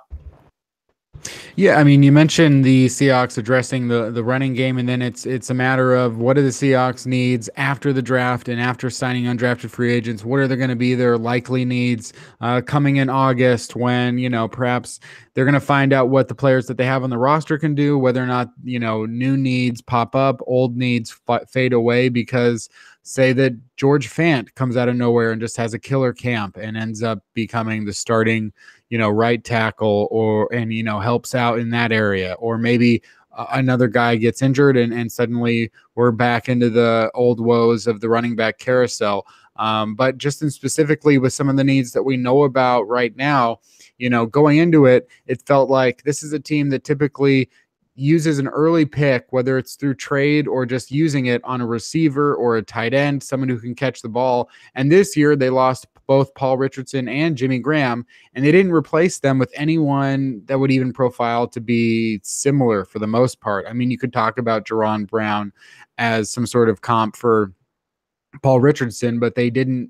That's not the same. And you know, that's obvious. And they're going to have to hope for internal help from Tyler Lockett. You know, Ed Dixon wasn't brought in to replace Jimmy Graham. Ed Dixon was brought in, as you say, to help the running game. And they don't have everything that's ahead of Russell Wilson is going to have to go back to sort of the roots of what they were doing in 2012 and 2013 before they try, you know, even in 2013, when they tried to get Percy Harvin and it didn't work out the way that they envisioned it to work out. In 2015 with Jimmy Graham. But when you're looking at the roster now, Rob, and you see that, yes, they have Rashad Penny and Chris Carson and J.D. McKissick and C.J. Prosise at running back with Mike Davis, the receiving core outside of Doug Baldwin is very shaky. Tyler Lockett is extremely inconsistent, both as a receiver and a returner. And then they add Rashad Penny, presumably to take over some of those returning duties. And I think Tyler Lockett's future past 2018 becomes even murkier if he can't step up. And even if he does step up, are they going to feel just as confident trying to give Tyler Lockett a $40 or $50 million deal, just as they wouldn't want to give to Paul Richardson? You know, at this stage, what does Tyler Lockett have to do to get a $40 million deal? What does he have to do, you know? And then after that, Jerron Brown, they added Marcus Johnson, Tanner McAvoy, Amar Darbo, David Moore, Cyril Grayson, as we talked about before, and at tight end, you know, Ed Dixon, Nick Vannett, Will Dissly now, Tyrone Swoops, who is supposed to be perhaps a receiving option. But Rob, as you look at the receiving and tight end and running back jobs right now and the players that are there to take them, you know, as they try to move back into running the football, and they've got Mike Solari and Brian Schottenheimer, do you see it being an issue at receiver and tight end? Do you see there being an issue for Russell Wilson having guys that can adequately catch the ball, or is it not going to matter as much if they're successful doing what they want to do, which is run the ball? Yeah, I think it all comes down to the running game. If they're able to run the ball, take some pressure off Russell Wilson, then they'll be just fine. You know, but 2012 to 2014, they ran the ball especially well with Marshawn, and Russell complemented the running game as well with his legs. And they were throw into Doug Baldwin, who's still there. People like Jermaine Kearse and others of that ilk. You know, they didn't have these big star names. They had the pedestrian receivers, didn't they? And you know, Doug Baldwin, the best of that bunch, is still with the team. You know, Tyler Lockett's still there. And you've talked about the competition behind him. You know, just if Jerron Brown can do anything this year, seems like he could be a good fit for the Coryell offense. So, you know, I don't think that's such a big need. The Seahawks have won games with lesser receivers during this Pete Carroll era. Yes, it would be nice to have a young stud wide receiver to throw the ball to, but you know, I think they got themselves into trouble when, you know, all of a sudden Jimmy Graham was there, and they kind of had there was almost a pressure, whether it was actually internally, but a pressure outside. Every single game that Jimmy Graham had, we were talking about Jimmy Graham. It was either, oh, Jimmy Graham had a great game, or it was, oh, they didn't throw the ball to Jimmy Graham that much in that, or why didn't they throw the ball to him, or why don't they use him like this? And then, you know, it seemed like there was a weekly review of how many targets Jimmy had got, how many touchdowns or receptions he'd got, how they were using him. Were they using him too much as a blocker? Did they use him this way? And I got pretty tired of hearing the weekly review of how they were using Jimmy Graham. And it kind of feels like when they've got that number one target, there is a pressure to try and feed them the ball, and then they have to answer questions about why they haven't received the ball, and then we're all sort of agonizing about it. And I kind of preferred it back in the day when we didn't do that. You know, we had complementary receivers who were good at what they did, who were blocking and helped the running game. You had people like Zach Miller and Doug Baldwin when they first came into the league, and Jermaine Kearse, who were capable of making big plays, but we didn't really have to focus too much on how much attention they were getting in the offense. And they ran the heck out the ball with Marshawn, and I want to see that again. You know, I want to see Rashad Penny getting the ball 20 times a game. I want to see Chris Carson being involved. I want to see C.J. Prosise actually stay healthy for more than 5 minutes. I want to see these guys helping Russell Wilson and enabling him to do what he can do, and enabling play action to be a force again. Take some downfield shots, make some big plays. So I think that's what I want to see from the offense. I think the biggest need as we sit here today and contemplate what Seattle's biggest need is, I think it is defensive line and the depth on the defensive line. They've got some options there. Obviously, they brought a couple of guys in from Minnesota to help the rotation in the middle. They've got Nos Jones. They've got Jerron Reed. Quinton Jefferson's still there. One or two other options. They've got the defensive ends that they've got. Rasheem Green's going to add to that. To me, it feels like they still lack, whether that's that really great interior pass rusher, and hopefully Rasheem Green can add a little bit to that. You know, they've tried to find that with Sheldon Richardson and Malik McDowell, and it's never really happened for them. I still think Rasheem's more of an inside-out type who'll do his best work on the edge than someone who's going to work inside. Whether Nos Jones can take on that role and be that kind of guy for them, I'm not sure. But they do still miss that interior pass rusher that they've been looking for an awful long time. And I think when you've got used to seeing Chris Clemens and Cliff Averill and Michael Bennett on your defensive line, you perhaps kind of want to see that proven ability on the edge as well. And Frank's got that. Frank Clark but it's hard to trust Dion Jordan until we see him put 16 or 14 games together in a season. It's hard to trust Marcus Smith. We need to see what Rasheem Green could do. I wish they had a little bit more in terms of proven ability on that defensive line. I wish there was an opportunity to do that at some point. They didn't sign a Ndamukong Suh. They didn't do anything else on that. So for me, that's the big need. The good news is, Kenny, is that the 2019 draft, it's already very early in the process. And you can't judge who's going to be in the 19 draft this early, just as soon as we finish the 2018 one. But there are an awful lot of really good defensive line options, defensive end, defensive tackle, inside-out rushers who are going to be eligible for the 2019 draft, who are star talents in the making. The Nick Bosas and people like that are potential first-round picks. You've got the Clemson guys. You've got Ed Oliver at Houston, others that you can name as well that are just going to load up this 2019 draft with defensive ends and defensive tackles. So it might be a situation that they crack on with and get some competition going on the defensive line this year. And I would expect, it's very early, but I would expect that their target in the draft next year could easily be a defensive lineman first. So with just sort of, kind of wrapping into that, and also it's something of note if you're interested in 1 year early mock drafts. It's something I wrote about on fieldgoals.com. And really, as you do, it's not a surprise to me that you would do the thing that I would expect myself to do, which is at this stage, just mention some guys worth talking about, because a mock draft is typically just a way to fancily compartmentalize or put together a place where you're just talking about them, but then having the need to feel like you need to sandwich it with fake teams that are picking, a year ahead of time and make up this whole mock draft that people do, which I understand why they do it. People would read that, and they do read it, and it's hard to get people to stop reading it, and that's fine. But at the end of the day, as I went back and I looked at mock drafts from a year ago, for this current draft, I mean, we're talking on average maybe 10 of the names even going in the first round at all. Forget about,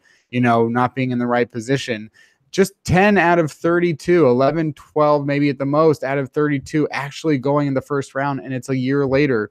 And we're talking about guys that go back to school. We're talking about guys that get injured. We're talking about guys that don't perform. We're talking about guys that performed, stayed healthy, did well at the combine, and still went 5 rounds later. So it's just something where it is, that look ahead, and you say, well, let's just keep watching this guy because he might be here in a year. And it's great enough that 10 times you're right. And you can say, yeah, we knew that Sam Darnold would be, or and even then you're saying, but quote unquote, you didn't know Matt Barkley, that's the thing where it's like, hey, this guy actually turned out the way that close to what we thought. And it's funny how many people had mocked Sam Hubbard to the Bengals in the first round, including it very high in the first round. And the Bengals do take Sam Hubbard, but it's, in round 3. So that'll be sort of what we can expect a year from now, is that we don't know what's going to happen. We don't even, so that's true of the draft a day before. So that's sort of looking at the Seahawks draft class. We've done that. We've talked about the way that they're going to perhaps be moving forward with the run game on offense and defense. And Rob, what's next for the Seahawks? When can we start to start making huge proclamations on the futures of these players because they're on the field or they're doing something? Is it a long wait before we can start to even strengthen these opinions that we have already? Yeah, I mean, this is the worst time now. I mean, I again spend a bit of time now writing about the prospects, which I always look forward to. You watch YouTube videos and clips and tape of these prospects before the draft, but you can never really get into it because you've got to watch so many different players. And when you actually find out who they've drafted, you can then spend a night purely focusing on a player, not looking for reasons why the Seahawks may or may not take him. They've taken him, so you can just focus on what he does, what he doesn't do, and making a projection there. And I always enjoyed that bit, but then you've got the long, boring wait for training camp to kick into gear. And it's a long summer. I don't know how you feel about it, Kenny. I love the NFL. I like it when there's something about the NFL going on, whether that's the season, the playoffs, the free agency, the combine, the draft. the draft build up. I live for that stuff. And then when it all goes away and there's just this really quiet period during the summer, this is why they should have a summer league of some sorts, or a development league, where players can go away and see if they can go and make a training camp somewhere, and give teams that option, because it just fills this huge void that we have in the year when there is no NFL stuff, and people are hungry for that. And now we just basically have to wait until, like August, until the players come in for preseason and for training camp. So it's a long wait. Time does generally fly by the older you get, so I'm sure it'll be here soon enough. I think before we finish though, Kenny, I think it would be unfair on the listeners of this podcast who have heard me and you talk many, many times about running backs. I want to know, I don't think you've told us what you really think yet about the fact that Seahawks took Rashaad Penny with that first pick. And I think people need to hear, and what was your reaction at the moment that you heard it was Rashaad Penny? One, what was your reaction? And two, a few days on, how do you feel about that pick? Because me and you have talked about running backs going early in the past, and I think that people would like to know, what was your reaction to the pick? Well, first of all, Rob, thank you for asking. I don't think that anyone has ever asked me a question on my opinion about football or the Seattle Seahawks, believe it or not. And I thank you for asking. I'm taken off guard. So I think that my reaction to selecting Rashaad Penny, first of all, my reaction to selecting Saquon Barkley has not changed whatsoever. I mean, that was a bad pick. It will prove to be a bad pick, even if Rashaad Penny goes to the Hall of Fame. And it'll be hard for me to be convinced otherwise, because it'll take not only Rashaad Penny succeeding, but it'll take, Sam Darnold failing and some of these other guys. Well, can I ask you this then? What if, let me ask you this, let me put this to you then. So if, let's say that Baker Mayfield ends up flaming out at Cleveland, Sam Darnold never does anything with the Jets, Bradley Chubb is just an average defensive lineman and never really amounts to anything, and Denzel Ward is just a small cornerback who ran fast. In that situation, if Saquon Barkley makes the Hall of Fame, and that happens, and let's be fair, what I've just said about those players, it's not improbable that all of those things happen. If Saquon makes the Hall of Fame and the other four flame out, will you still say that that's a bad pick? If he makes the Hall of Fame? It'll be hard. He'll be a 10,000-yard rusher he may have won a Super Bowl. It'll be hard to, because at the end of the day, when you're asking me what's the goal, you'd also have to tell me what the goal is. If the goal is to win the Super Bowl, then yeah, I would have to say that Saquon Barkley will need to change the game of football. The expectations on Saquon Barkley, first of all, right off the top, the expectations for Saquon Barkley is you're a top 3 running back. And if you're anything less, you're a bust, because you are being paid $6 or $7 million a year. That means you're being paid like a top 3 running back. So if you do not perform like a top 3 running back, you are starting to hit bust territory. And that is not true of Denzel Ward, Bradley Chubb, Quentin Nelson, all these guys who aren't quarterbacks, because quarterbacks will be deemed bust or succeed. There is no middle ground pretty much for any quarterback. So I will say that, for quarterback, at least the difference is that if Baker Mayfield or Sam Darnold or Josh Rosen and Josh Allen end up becoming good quarterbacks, they don't have to be the best quarterbacks, but if they can be 13th best quarterback in the NFL, if you can be 17, if you can be 18, if you can be the 23rd best quarterback in the NFL like Jared Goff is, you are more valuable to your team than the number 1 running back in the NFL. So that is what I see as being the expectations for Saquon Barkley coming to the league, is that if you want to play up to your contract, you have to, before you've ever gotten out there, play like the best running back in the NFL. And that's something that we thought had been gotten rid of with the 2011 CBA, that we were no longer paying players as the best at the position, if not the best in the entire NFL, until they had proven it on the field. And then that is what they've set to do. But then now there's this loophole that because NFL teams do not want to pay NFL running backs, and it's the only position that has gotten less money per year over the last 6 years.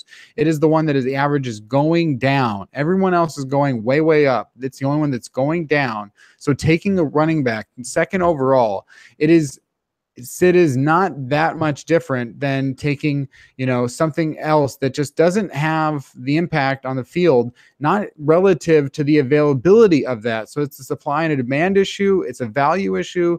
everything that Saquon Barkley has to do begins with, first, you have to be an all-pro. Second, like then we can start talking about career stuff. But as it is a league that is not designed to help teams that have a star running back. And you can do the running game without a star running back. You cannot do the passing game without a quarterback that is capable of doing it. But a running back, you can build this whole thing around you, where if you're the New England Patriots drafted a running back in the first round too. And they did it where the Seahawks did it. And it started to open up my eyes a little bit to the value of taking a running back in that range, which is what I was eventually going to get to. But I guess I felt a little bit necessary to talk about Saquon Barkley because we did, as you say, talk about it for a long time. But the Patriots have said, you know what? We can spend $10 million at the running back position, but we're spending it on 5 guys. If 3 of these guys get hurt, and we know that this position gets hurt all the time, we still have 2 that we're perfectly comfortable playing. And if we bench one, we have so many more options. If Saquon Barkley gets hurt, the Giants don't have anything. And we've seen that. And it's just because you can build it with 4 or 5 guys. And you don't have to hinge your $9 million to one player at the position. Let me just jump in here. So what I would say is that there's a few points I would like to respond to that. First of all, I think Saquon Barkley could be the best running back in the NFL this year. I think that's, and not just for this year, could be the best running back for the next 10 years. I mean, he is that talented, in my opinion.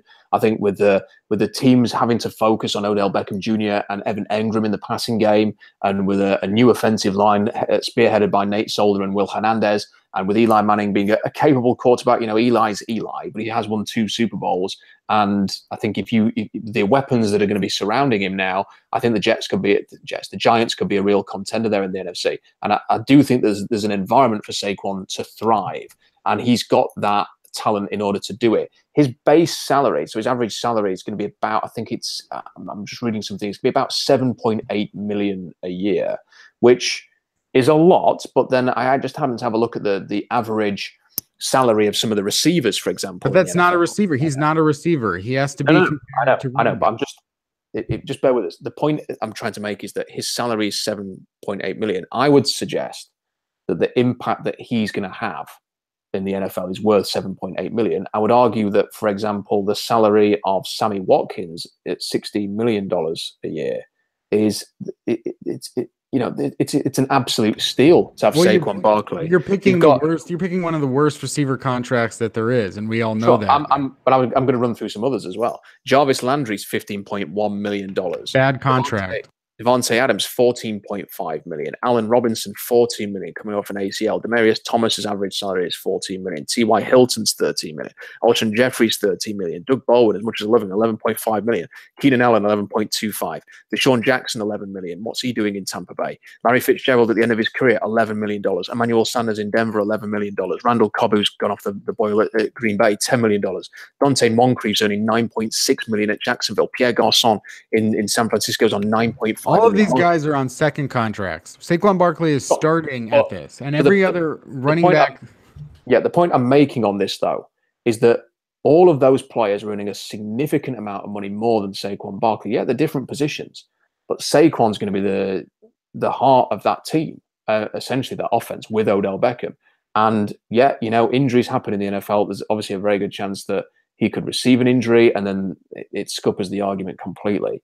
But if he's healthy and he does what he's capable of, the salary that you are spending on him might be more than some of the other running backs, but comparatively speaking to some of the other offensive playmakers in the NFL, it's not actually that much. And in terms of the question we were talking about earlier is, what would he need to do in order to make the Hall of Fame? What constitutes a Hall of Fame career for a running back?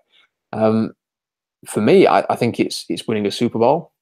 I don't think he necessarily needs to change the game. I think the game has already changed in favor of someone like Saquon Barkley. The NFL is using these 3-down running backs now who are passing options, who are very good in the passing game. Saquon is pretty much the prototype modern day running back in that regard. But you could still say he could become Adrian Peterson and be the best running back in the NFL for 12 years and not even come close to the Super Bowl.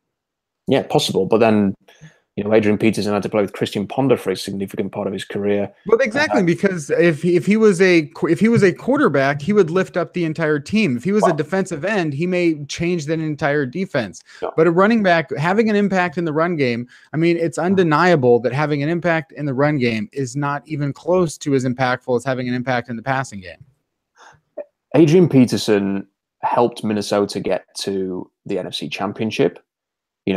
Dan Marino didn't win a Super Bowl. I think if we're going to make an argument, that's a different argument. That is saying that is a totally different thing. First of all, Dan Marino came close to Super Bowls, and Barry Sanders and LaDainian Tomlinson and the best of all time didn't come close. Adrian Peterson came within a remarkable play by New Orleans of getting to the Super Bowl.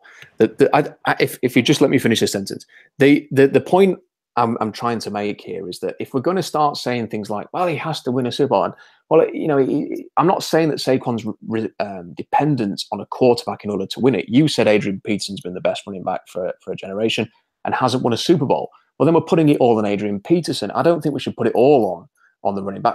A great running back is not going to win a team a Super Bowl in his own. I don't personally think a quarterback is either. I mean, even the best even Aaron Rodgers, for crying out loud, needed Clay Matthews making plays on defense. I mean, the Packers are not even close to a contender without Aaron Rodgers, and that's been proven many times. I know, but I don't think we have to say that in order for a running back to go in the top 5, they have to be leading a team on their own. We don't ask that of defensive ends. So in the last 10 years, going back, and we know that Peterson and Lynch went in 2007, and then a lot changed in 2008.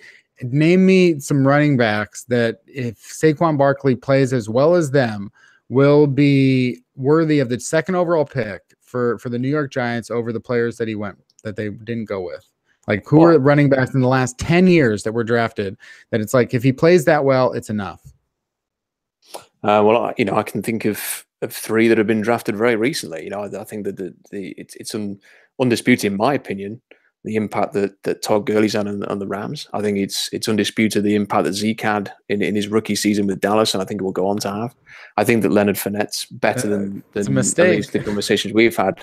I don't think it's proven. I don't think it's. I mean, Zeke. As soon as they drafted Zeke, they became a 13-win team. As soon as the Rams got an actual proper coach in charge, Todd Gurley won as Offensive Player of the Year. So the Jaguars draft Leonard Fournette, and they immediately got to the AFC Championship game. I don't think. I think Jalen Ramsey. Didn't you think Jalen Ramsey had a bigger impact on the Jaguars? I think Jalen Ramsey had an impact. Yes, I just happen to think that Leonard Fournette also had a pretty significant impact as well. So I don't think those 3 picks were mistakes. I think the way that their team has performed on top of working alongside when they were drafted, we've seen some improvement there.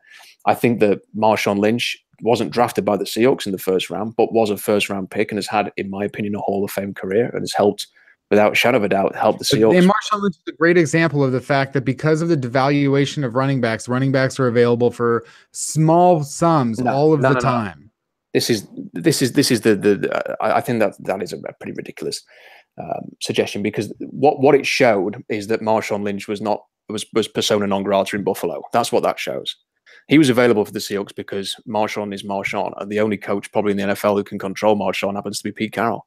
And the Seahawks saw an opportunity there and had a brave coach who was willing to take on that challenge. And if this is the problem I have with, and I'll keep making this point to anybody who says you never draft a running back in the first round. If you say that you are never going to take, that every first round running back is a mistake, you're essentially saying that you wouldn't take Marshawn in the first round. And I would.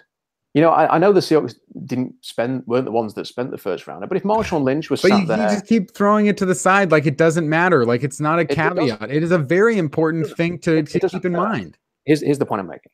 If Marshawn Lynch in a weird scenario where Marshawn Lynch was there at number 18 this year, would I want the Seahawks to draft Marshawn Lynch, and would 99% of the Seahawks fan base want the Seahawks to draft Marshawn in that situation? I think that the answer would be a resounding yes.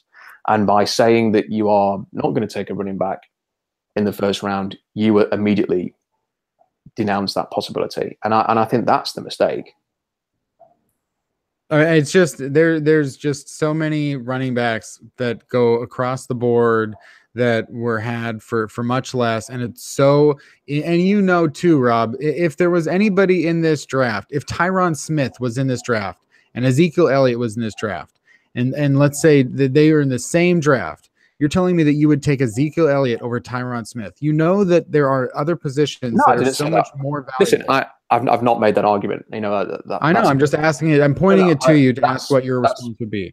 My response would be that, you know, if you need a left tackle, if you needed a quarterback, a left tackle, and a running back, and three defensive end.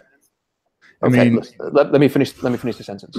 If you need a quarterback, a left tackle, and a running back, and in a fancy scenario, Aaron Rodgers, Tyrone Smith, and Zeke Elliott were in the draft class, you take Aaron Rodgers because you need the quarterback.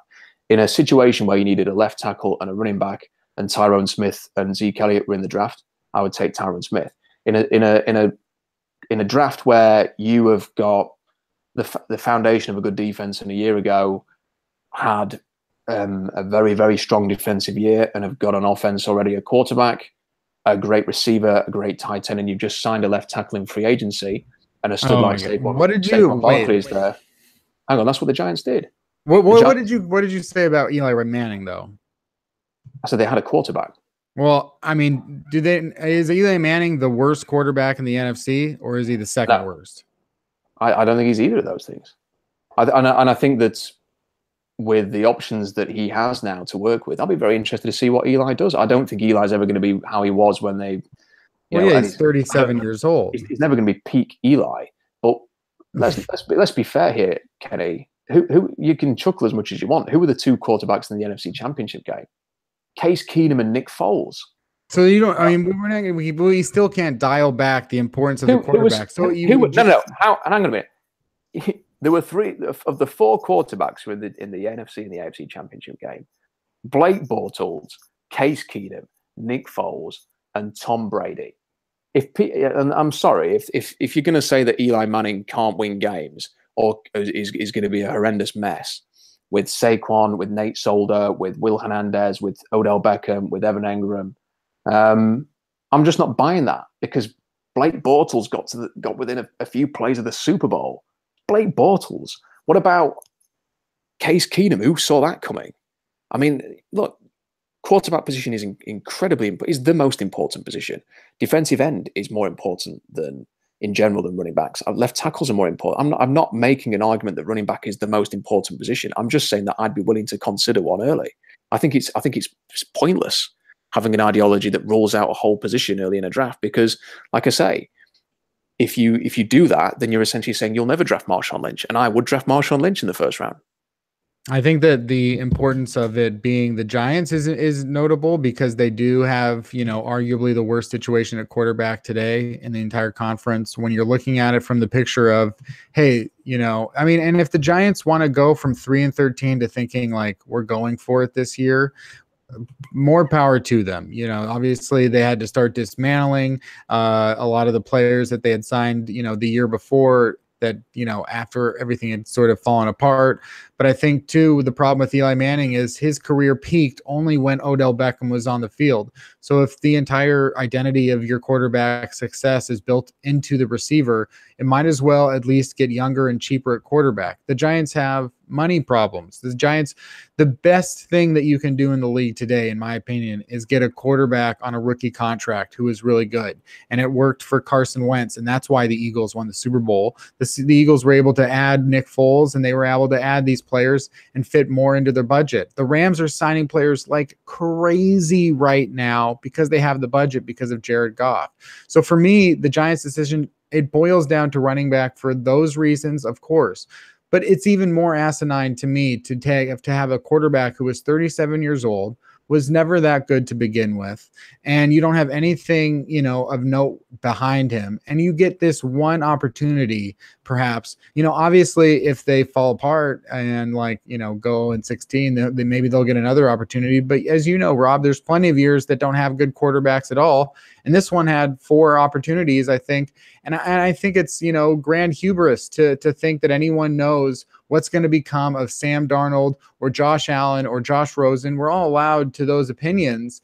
But I think that really, if you don't have an ego about it, and I'm talking about NFL GMs, then you know that you probably just want to take one and find out what happens. And if it's that Sam Darnold or whatever, and I'm not saying that that's necessarily the right decision. It's just what I would have done is I would have said, I'm going to try and take a shot at one of these quarterbacks. He can spend the whole year behind Eli Manning if Eli Manning is good enough to keep the job. And I don't think that my offense is going to be that much worse off if I had addressed it at running back in round 2. Well, how about this then? Because the Giants actually drafted a player a year ago in the 3rd round called Davis Webb, the former California. I know. Dave Gettleman, who is the Carolina GM, personally, I believe that the story is worked out Davis Webb right before the draft the previous year, with the understanding that Carolina were targeting him quite early in the draft. And then the Giants took him in the 3rd round, and the rest's history there. But apparently Dave Gettleman is a big admirer of Webb's, and it's entirely possible, he's only a year removed from being taken in the 3rd round, that the Giants could see a future for him at quarterback. The other thing the Giants did in this draft was they took Kyle Lauletta. Now, look, it's not. I'm not trying to suggest here that Kyle Lauletta is the solution, or even that Webb is. But Kyle Lauletta was a player that a lot of people were talking about potentially going in the 2nd round and potentially being a target for the New England Patriots to replace Jimmy Garoppolo. He had a lot of admirers. A lot of people were talking Kyle Lauletta up.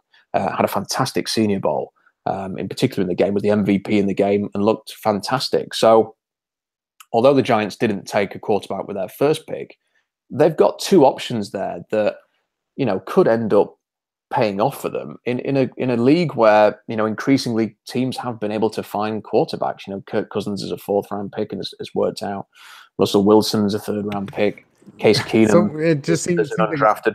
So we're flipping it around and saying that, that it's not okay to say that, it's just like that the quarterbacks, you still know that the high percentage quarterbacks are early in the 1st round. And it's such a higher percentage that the Russell Wilsons and all this that's the thing.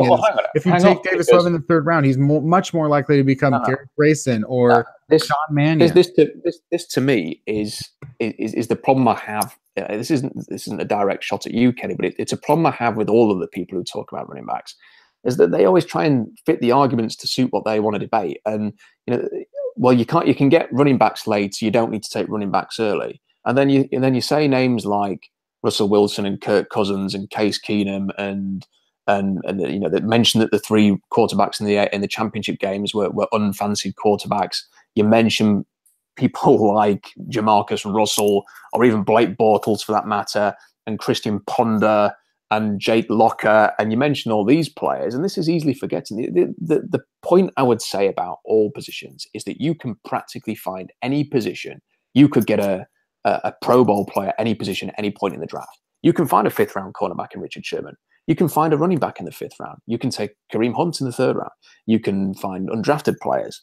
Like Jason Peters, who've been one of the best left tackles in the NFL for an era. You can pretty much find any position at any point in the draft. I agree. Now with it's nothing specific. Yes, quarterbacks who go early in the draft, because it's the most important position, generally have a lot of success. But there are many cases where they don't. I don't think is it really that bad for the Giants to try and take a couple of mid-round guys and see if and try and coach them and develop them and actually they like. I mean, that's what the Seahawks did with Russell Wilson. We're talking about the difference and it's just the difference. The difference is preference. My preference is, if I'm going to have the opportunity at that point in the draft to get one player that's going to change my franchise, it's going to be a player that I believe has the positional ability to do that, because I don't think that a running back has the positional ability to be better enough than his counterparts that are coming later, that are going to be available for less money, that are going to give me more flexibility on the roster, which eventually when we get to, Penny, is when it starts to talk about, oh, that's an interesting part of this that I hadn't considered, which is when you drop from Saquon Barkley to Penny at the end of the 1st round, it goes from that $7-8 million annual salary to $1 million or what less than $1 million. That's a huge savings. That's the difference that the Seahawks, if they had that $6 million, Richard Sherman is perhaps on this team right now.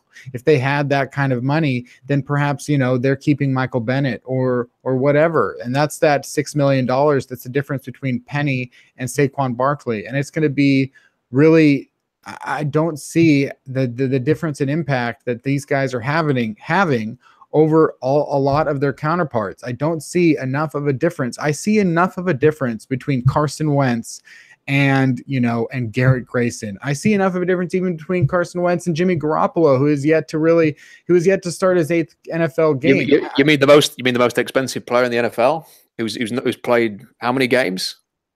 Yeah, I think I agree. I think that's a bad decision. I don't know what else to say about that. I'm just saying, but let me finish. That I'm saying is that I am much more apt to take, because this is the other thing too that you can do with running backs that you can't really do with quarterbacks. I can take 2 running backs, and I can take 2 running backs in the 4th round, and I can find myself, you know, with those opportunities where there's just too many all pros and Pro Bowlers that are going in the 2nd and 3rd round, where it's just saying, I believe, especially for you, Rob, you know, that this is a class that you said had 7 or 8 guys going in the top 75. All of these guys, because of the devaluation of running backs, we know that all of these guys, for the most part, we're looking at guys whose ceiling is all pro. We're looking at guys who can be the best at the running back position in the NFL, and we don't see that with quarterbacks. When you've got a class of 9 to 12 quarterbacks, we know that it's hard for one of those guys to turn out, but usually those 1 or 2 or 3 that do, and we're talking at most 2 or 3, are usually going in the 1st round almost every single time. And that's why if I'm taking my shot at something, I'm going to save money. I'm going to take a quarterback because I'm going to save money.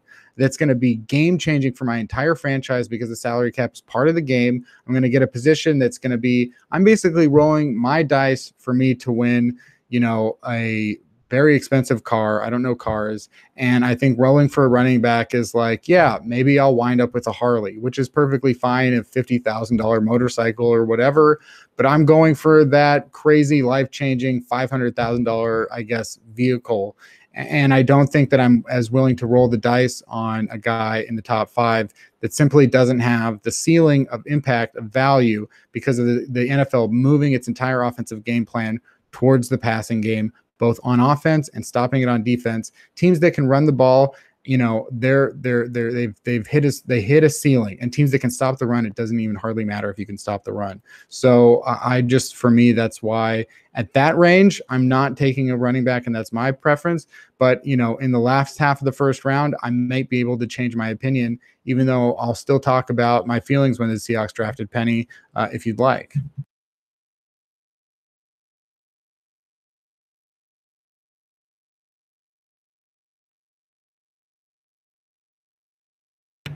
And that's the end of the show. This has been 3000 NFL Mock Draft. You can follow Rob on Twitter at Rob Staton. Go to SeahawksDraftBlog.com. You can follow me at Field Goals and go to fieldgoals.com. And as always, you know, 3000 NFL Mock Draft here on the Seaside Chats, I guess, network-ish thing. You can subscribe at Seaside Chats with Kenneth Arthur. And that's it for this week. Come back next week for a brand new draft.